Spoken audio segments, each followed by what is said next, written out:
Hi, this is Boki, and today I'm going to be doing a 25 bookish things about me video.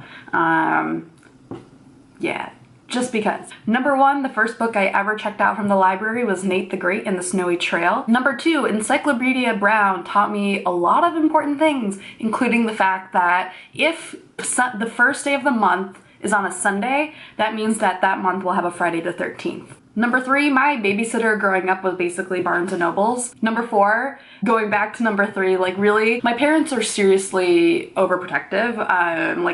I never really stayed home alone until I was like well into high school. But when we were moving in middle school, they needed, they were running errands and stuff, and so they would need a place to leave me. So yeah, they would just leave me at the Barnes & Nobles because I think they knew that anyone who's gonna try to kidnap me was not gonna succeed because I really wanted to read my books. Number 5, I collect copies of Pride and Prejudice in other languages when I travel to other countries. Number 6, that tradition that I mentioned in number 5 started because actually when I was traveling, when I was doing my post-college stereotypical Euro trip with one of my friends, I bought my husband, then my boyfriend, a copy of The Little Prince in Spanish because The Little Prince was his favorite book. And so he started buying little copies of Little Princes whenever we would travel anywhere. Number 7, so growing up I would go to India every year, and yeah, this was before the days of Kindles and e-readers and everything, and so whenever I went on my plane, my carry-on bag would basically be full of books. I would bring as many of my hardcover Harry Potter books as I could without my parents noticing. It was really just I think I would bring at least 7 to 10 books every year because it was just all I would do is read. It's a 15-hour plane ride. This was also before you could watch a million different movies. Now when I fly, I pretty much just catch up on movies that I haven't seen in the past year because airlines are amazing now. Number 8, I don't like seeing pictures of feet touching books, and I don't touch books with my feet. This is actually a cultural/religious thing where I'm from in India, and I think I've talked to other Indian people who grew up with kind of the same thing. Feet are kind of an important thing. When you're showing respect to someone, you touch their feet, but you also don't show your feet to temples or to altars and stuff. And so touching a book with your foot is a sign of disrespect to the book. And I would always have to do this thing pranam where you show respect, you touch the book and you say basically it's kind of an apology. So to this day, there's always those twee pictures of shoes on books or people's feet on books, and Number 9, when I was little, I made an exchange with my grandfather that if I read one of his papers, he would have to read Harry Potter. So this is in India. We bought him a whole set of the available Harry Potter books at the time, and he started with the 3rd book, and he was like, "Owl mail. What the fuck is this?" That is how I now have a copy of some of the early Harry Potter books in the Number 10, I think I mentioned before that I double majored in English in college, and my thesis that I wrote was about working women in noir. Number 11, my favorite Sherlock Holmes story is The Speckled Band. I don't know why, because I actually hate snakes, and if you know the story, you know that snakes play an integral part of it, but yeah. It's just, for some reason, it's my favorite story. Number 12, I am a terrible speed reader, which is bad because I really like speed reading. I tend to scan books a lot of times. I'm getting a lot better about this. But even when I don't speed read, I am the worst at remembering important details, including things like characters' names. Number 13, part of the reason why I wanted to start a booktube or book blog or whatever, anything, or just get in the habit of Goodreads, was to force myself to at least write down my thoughts about books because I feel that's the only way to kind of vaguely remember what's happening, characters' names. Number 14, the first really long, substantial book I remember reading was Dr. Dolittle, which looking back, it's kind of some colonial ass bullshit, but it was fun at the time because there's talking animals, and I guess that's how you trick young brown girls into reading some colonial ass bullshit. Number 15, I used to be a devoted ebook reader, and that really helped to solve my suitcase full of books problem that I used to have when I was traveling. But sometime in the past year, I started going back to the library more, and now for some reason, I have gone back to physical books. And I don't like reading ebooks anymore. I don't know why. Just suddenly, I'm one of those people who's I need to feel the book. I need to smell the book, even though I hate the smell of the books most of the time, but yeah.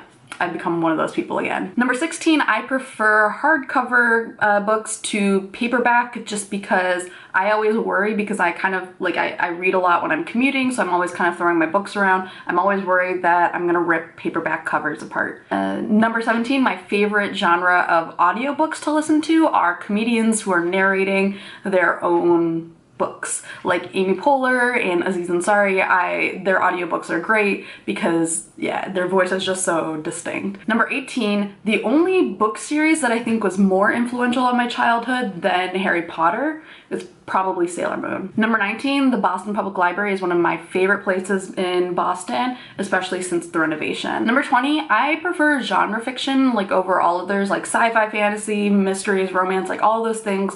Cumulatively, I really love. Literary fiction, on the other hand, is not something that I've really gotten to work for me. I don't know if I'm reading the wrong books, but yeah, so far it's just not, especially literary fiction written by white men.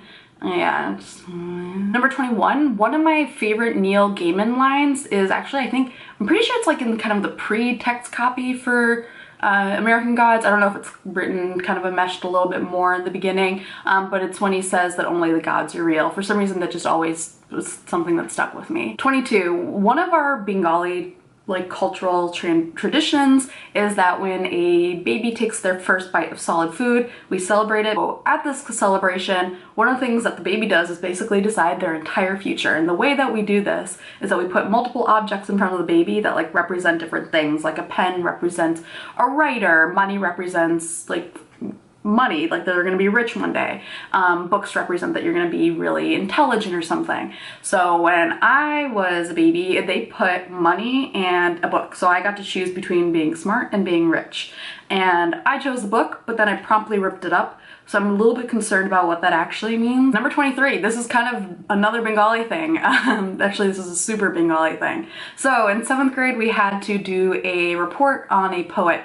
And I chose the Bengali poet Rabindranath Tagore, who, if you don't, I know a lot of you are probably not familiar with Bengali culture, but if you are Bengali, if you have a passing familiarity with Bengali culture or Indian poetry, Rabindranath Tagore is like the Bengali idol. He was a poet early on in the 20th century. He was the first Indian winner of the Nobel Prize in Literature. Actually, I just quickly looked this up. He's actually the first non-European to win this prize. And he writes really beautiful poetry, and he wrote them in Bengali, but he also translated them into English. He's actually written 2 different countries' national anthems, India and Bangladesh. He's like a kind of this like profound like figure in Bengali history and Indian history. So all of that is to say, for this report, I decided to dress up as him. I put on Indian men's clothes, and then I got up and I gave my presentation in Bengali, and I had a PowerPoint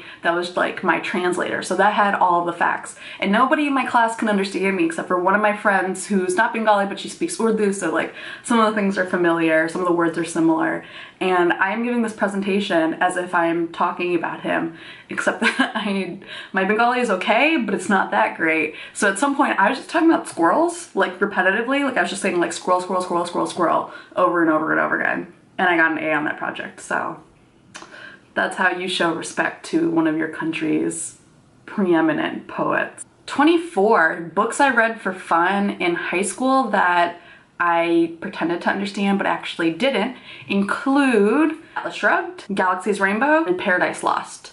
And 25, my last fact, a college epics class did finally help me understand Paradise Lost, and I get it now. I really, really liked it. Even when I didn't understand it, I did enjoy it, and now that I kind of get it a little bit better now, it's one of the poems that made that epics class like super fascinating for me. So yeah, those are my 25 bookish facts, and if you have any questions about them, if you want me to talk more about famous Bengali poets who I've paid absolutely no respect towards apparently, let me know.